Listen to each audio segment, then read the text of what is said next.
Aleyhissalatu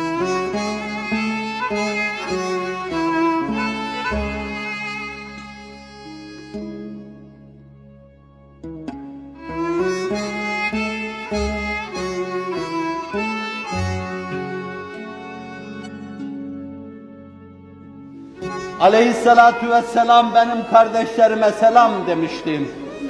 14 asır evvel vefatına çok az kala Uhud'u ziyaret etmiş.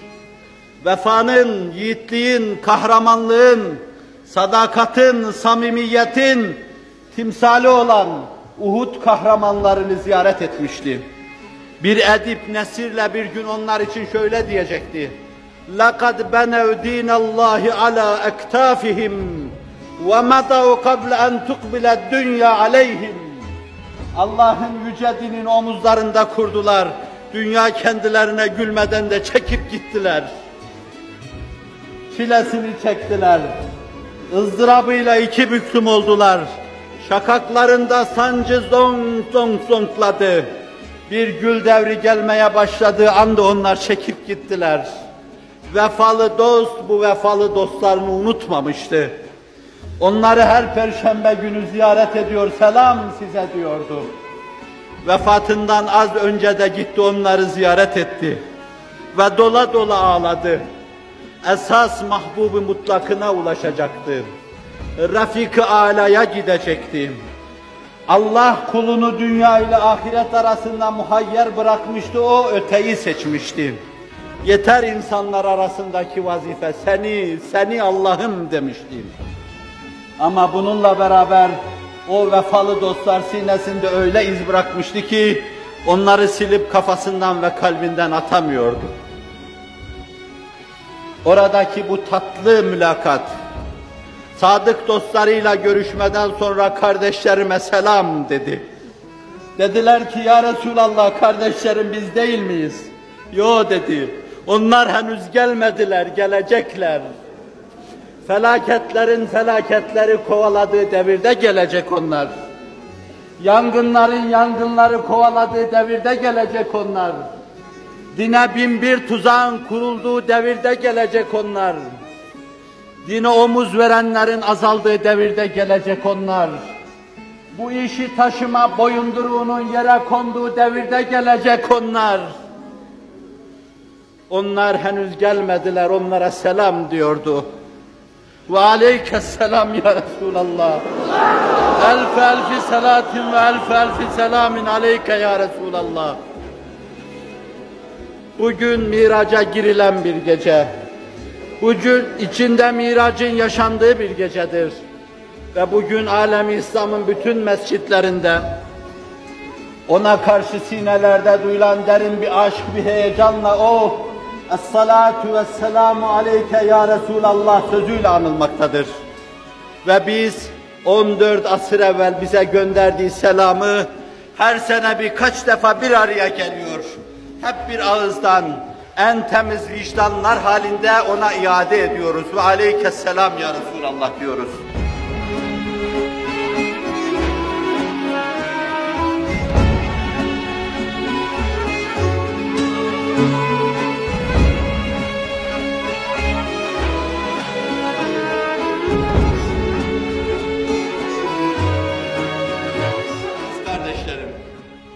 Size bir şey söyleme, bir şey tavsiye etme ne hakkım, ne selahiyetim, ne de vazifemdir. Bana vicdanlarınızdaki heyecan, simalarınızdaki samimiyet bana göre bu selahiyet vermiş gibi kabul ediyorum. Bir istirhamım olsun sizden. Bugüne kadar getirdiğiniz bu işi yarı yolda bırakmayınız. Herkes bulunduğu yerde tüttürdüğü ocağa bir şeyler, çıralar atıp o kıvılcım, o ateşleri devam ettirmeye çalışsın. Tarihin çok şanlı ve şerefli milletlerinden, talihli, bahtsız, bahtiyar fakat istikbal adına bir kısım karışıklıklar bulunan bu mübarek, bu muazzez ve bu mübeccel milletin geleceğini inşallah gül devrine çevirmek için herkes bugün başlattığı işi, bezmi devam ettirmeye çalışsın. Hadiselerin ters akışı, Bir kısım muarızların karşınıza çıkması sizi katiyen yıldırmasın. Bu dava hep böyle başlamış, hep böyle devam etmiştir. Sıkıntının en büyüğünü, ızdırabın en büyüğünü Allah'ın en sevdiği kimseler başta çekmişlerdir. Sizin de bu türlü sıkıntılara maruz kalmanız muhtemeldir. Ama her yerde bir ocak tüttürünüz. Onu Muhammedi ruhla tüttürünüz. Onu Kur'ani ruhla tüttürünüz. Onu Allah'ın rızası ve hoşnutluğu etrafında tüttürünüz. Ve içinizden bozulmamaya dikkat ediniz. اِنَّ اللّٰهَ لَا يُغَيِّرُ مَا بِقَوْمٍ حَتَّى يُغَيِّرُوا مَا بِأَنْفُسِهِمْ. Siz içinizde değişikliğe uğramadıktan sonra Allah size verdiği bu nimetleri değiştirip bu durumu bozmayacaktır. İçten bozulmamaya çalışınız. Dünya maksadınız olmasın. Fani ve zair şeylere dilbeste olmayınız. Allah en büyük hedefiniz olsun. Hz. Muhammed'in hoşnutluğu gayeniz olsun. Ölüm en tatlı ümniye ve idealiniz olsun. Allah yolunda ölüm en tatlı ümniye ve idealiniz olsun. Ve bu mevzuda durmadan yürüyünüz. Dünyanın tozuna, toprağına eteklerinizi bulaştırmayınız. Sadece bu millet için, bu vatan için, onun insanın kalbinin iman heyecanlarıyla coşması için hizmet edin. Ve bu mevzuda yılmayın. Birlerinizi Allah bin edecektir. Unutmayınız, böyle yapmakla siz peygamberlik davasında peygamberlerin yolunda gidiyorsunuz. Hiç siz ayrı bir kuşakta, ayrı bir kutupta bir başka velayeti temsil ediyorsunuz. Siz bize yeniden bir sahabi veliliğinden mesajlar getiriyorsunuz. Siz sahabi veliliğini temsil ediyorsunuz. Onda çok fazla heyecan yoktur. Onda keşifler ve kerametler yoktur. Onda vecitler ve istigraklar yoktur. Onda müşahadeler yoktur.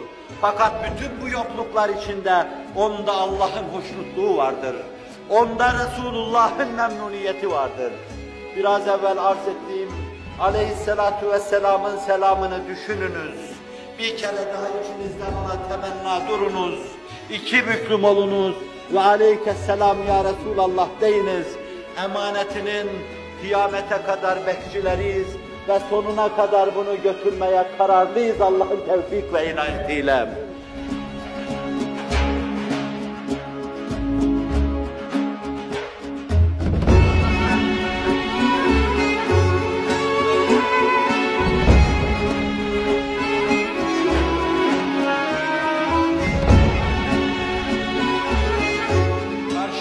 Kandan irinden deryalar çıksa, Ukbe İbn-i Nafi'nin karşısına çıkan zulmet denizi gibi okyanuslar çıksa, diyeceğiz ki, Allah'ım eğer bu okyanus karşımıza çıkmasaydı, senin yüce adını denizler aşırı ötelere götürecek ve bayraklaştıracaktık, diyeceğiz. Deyiniz ve bu sizin için bir ahd-ı peyman olsun. Yılmadan yürüyünüz, dünya sizi çürütmesin. Bu dünya bir uğraktır. İnsanlar muvakkaten buraya uğrar, muvakkaten kalırlar. Siz hasbiliğiniz ve diğer gamlığınızla öbür alemi mamur edeceksiniz. Ve geleceğe bir yad-ı cemil olarak kalacaksınız. Ve bu memleket sizin fedakarlığınız, hasbiliğiniz, diğer gamlığınız sayesinde en mamur memleketlerden biri haline gelecektir. Sizin hasbiliğiniz üzerinde milletimizin geleceği bayraklaştıracak ve sizin omuzlarınız gibi yüksek burçlardan o bayrağı artık bir daha bir kimse aşağıya indiremeyecektir. Allah'ın tevfik ve inayetiyle zaten Anadolu bağrına saçılmış bu tohumları bir kere daha Anadolu bağrından söküp atmaya kimsenin gücü yetmeyecektir. Aziz kardeşlerim, Mirac-ı Nebevi hepiniz hakkında müteyemmin ve mübarek eylesin. Sinelerinizdeki aşkı sizi iman ve Kur'an hizmetine sevk edecek şekilde coşkun eylesin. Dertten şakaklarınız zoklasın ve sineleriniz imana ve Kur'an'a hizmet aşkıyla yansın, tutuşsun. Hepinizi Allah birer kor haline getirsin. Düştüğünüz her yerde bir meşale haline gelin. Ve orayı aydınlatın. Miraç hürmetine bu böyle olsun inşallah. İstirhamımı tekrar edeyim. Kimseye küsmeyin, darılmayın. Dövene elsiz, Yunus'un diliyle sövene dilsiz ve şayet hakaret ederlerse gönülsüz olarak yolunuza devam ediniz. Engebeler karşınıza çıkabilir. Kemtali kimseler engelleyebilir. Şomağızlar kötü şeyler söyleyebilir. Önemi yoktur. Biz maddi manevi füyüzat hislerinden fedakarlıkta bulunmuş kimseler, gözümüzde ne cennet sevdası ne de cehennem korkusu, milletin imanını selamette görme arzusuyla yanıp tutuşan kimseleriz. Bu vaziyetimizde cehennemin alevleri içine koysalar, biz o ızdırabı duymayacağız. Ama milletin imanı tehlikede olursa, cehennemin içinde yanmaya razı olduğumuzu da itiraf ediyoruz. İlan ediyoruz, bütün dünya duysun. Maddi manevi hiçbir isteğimiz yoktur. Sizin bu mevzuda bu işe ahdü peymanınız olsun. Maddi manevi hiçbir şeye talip olmayınız. Sadece Allah'ı isteyiniz. Sadece Resulullah'ı isteyiniz. Ve onlara muhtaç gönüllerin o duygu ve o düşünceyle mamur olması için elinizden gelen şeyleri yapmaya çalışınız. Ben sizin huzurunuzda hissiyatınıza tercüman olarak sizin namınıza Allah'a ve Resulullah'a söz vermiş olayım. Ya İlahel Alemin, sana bir kere daha söz veriyoruz. Senin yolunda gidecek, senin yolunda hizmet edecek ve bu ahd-ı peymandan ayrılmayacağız. Peygamberinin elini sıkıp Akabe'de ona söz verenler gibi malımız, canımız, her şeyimiz gidecek. Ama sinelerde sen yoksan şayet buna hiç üzülmeyeceğiz. Senin yokluğuna üzüleceğiz. Gönüllerimizde Allah yoksa işte ona üzüleceğiz. Bunun dışında hiçbir şeye üzülmeyecek ve hiçbir tasaya kapılmayacağız. Bu evvel ve ahir ahd-ı peymanımızdır. Varsın mülhit bunu anlamasın. Varsın küfür yobazı bunu anlamasın. Varsın inkara sapanlar bunu anlamasın. Varsın müminler irşati gibi adım adım takip eden bunu anlamasın. Ben biliyorum ki bir gün inşallah Allah bu vatanın ve bu milletin bütün fertlerine bu hakikatları vicdanına duyuracak, kapalı gözleri ve kalpleri açacak, hakikati ayan beyan görecek, ettiklerine bin pişman olacaklar. Ve o güne kadar karşınıza çıkan şeyler sizi sindirmesin ve yıldırmasın. Hak kervanı yol almış gidiyor.